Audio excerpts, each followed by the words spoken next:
सर्वप्रथम आज परमपूज्य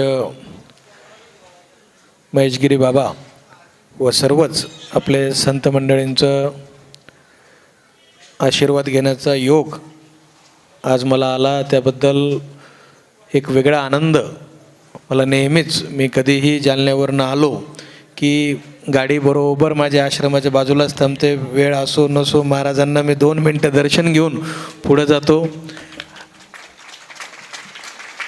आणि आपल्या सर्वांच्याच मागं संसार, प्रपंच, काम, व्यवसाय, व्याप प्रत्येकाच्याच मागं 5वीला पुजलेला विषय आहे की प्रत्येकालाच आज वेळेची अडचण आहे. परंतु स्वतःवर अनुभव घेऊन सांगतो, जेव्हा आपल्याकडे काही करण्याची इच्छा असते, अपेक्षा असते, आपण सगळं मरमर करतो, पद, पैसा, प्रतिष्ठा, पाणी याच्याकरता 24 तास मरमर करतो, लेकरा बाळांकरता, आईवडिलांकरता, आपल्या व्यवसायाकरता, सगळ्या गोष्टी करता.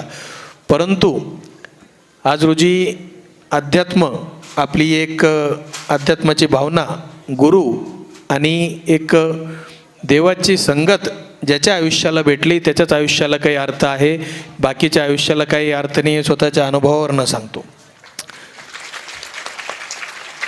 जेव्हा मला विठ्ठल अण्णाकडनं कळालं की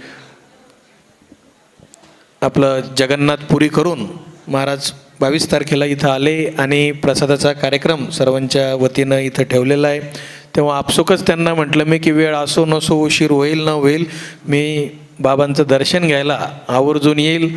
आम्हाला बाबा येण्याचं जगन्नाथपुरी आणखीन एकही धाम, ती जगन्नाथपुरी तर लांब राहिलं, आणखीन एकही धाम माझ्याकडनं झालेलं नाही, परंतु आज तुमचं दर्शन घेतलं त्याचं पुण्य मला भेटलं असं गृहीत धरतो.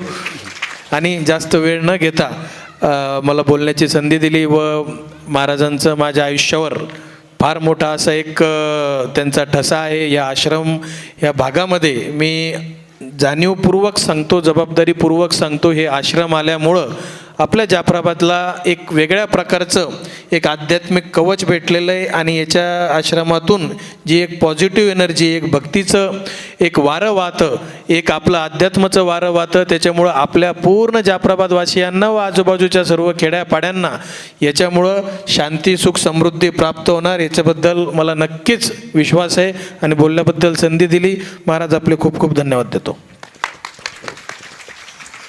धन्यवाद.